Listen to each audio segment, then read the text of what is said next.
obviously we have yet, we saw a lot of good performances from rookies, but a couple of key ones we've yet to see. Kyler Gordon will make his debut in Seattle, and he's from that area of the country, so God bless him. We haven't seen enough of him. And Velus Jones, do you expect to see him getting a shot with return game as much as needing to do some things on offense?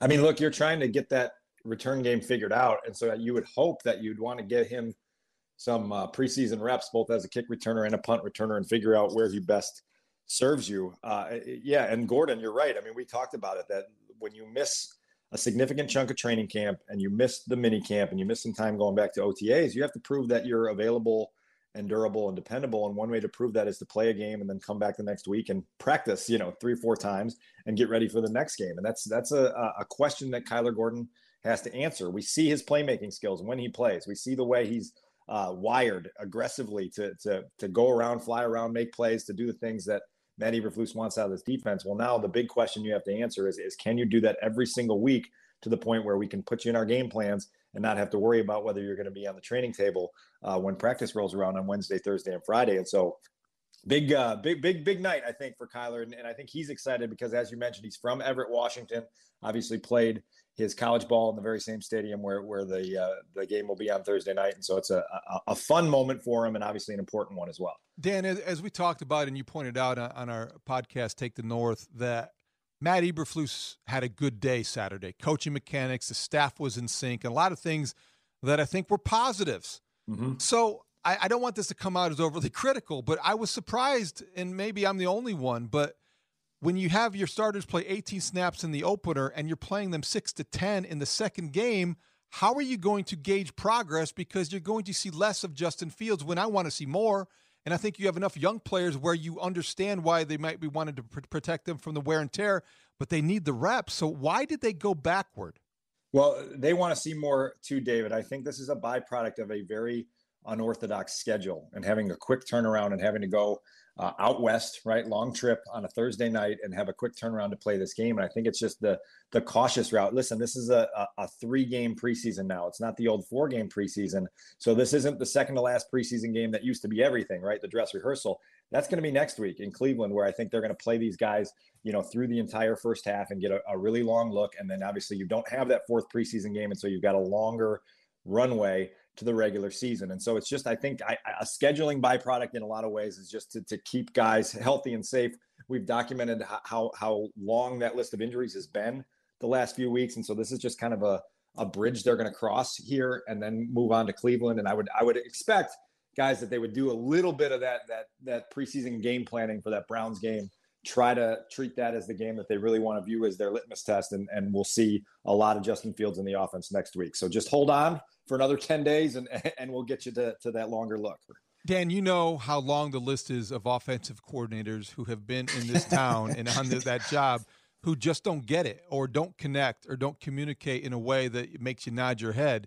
Luke Getsy, to me, so far, small sample size. He has not called the wrong play on 3rd and 2 yet, but I do think that when he talks, I find myself nodding my head a lot. And I like the way that he has, number one, held Justin Fields accountable while praising him for his progress, not being shy about criticizing him for what he is yet to do, or at least commenting in that way and critiquing him critically. So how do you describe the way that Luke Getsy has been able to communicate so far and why he's getting through to his young quarterback?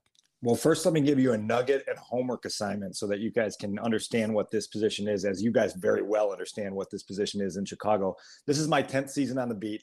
This is the list of coordinators/play callers that I have covered here. Mark Trestman, Adam Gase, Dowell Loggins, Matt Nagy, Bill Lazor. Go do your homework today and figure out how the career arcs for each one of those guys have gone since they left Chicago, right? It's ugly, right? It's really, really ugly. And so this is kind of the Bermuda Triangle that Luke Getsy has entered here to try to take the next step in his career. But I think you make some valid points.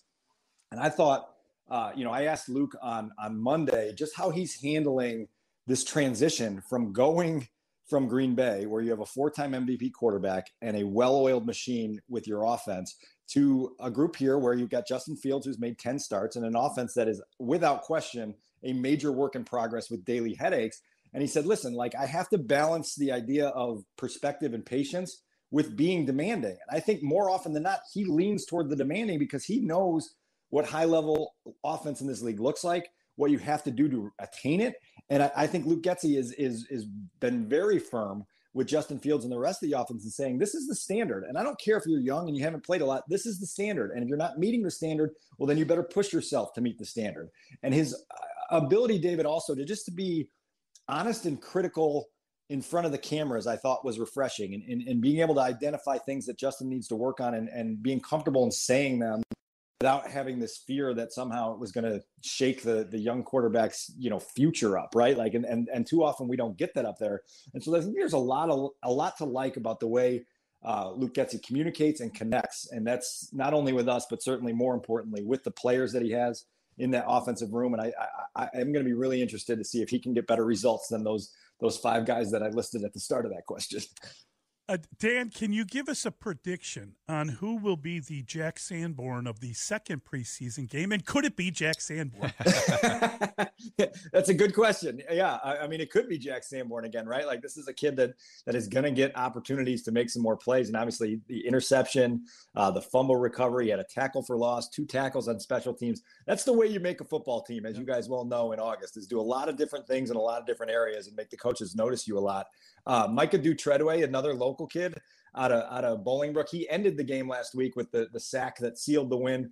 He's a guy that I think is earning the trust of the coaching staff to be a rotational piece on the inside of the defensive line. He may flash in there. And let's talk a little bit about Treston Ebner too, right? This is a guy in your rookie class who should get a long look on Thursday night and really showed some flashes on Saturday. Obviously, you have to be in this league a pass protector, and you have to be able to understand as a running back how to pick up blitzes and keep your quarterback from getting mauled.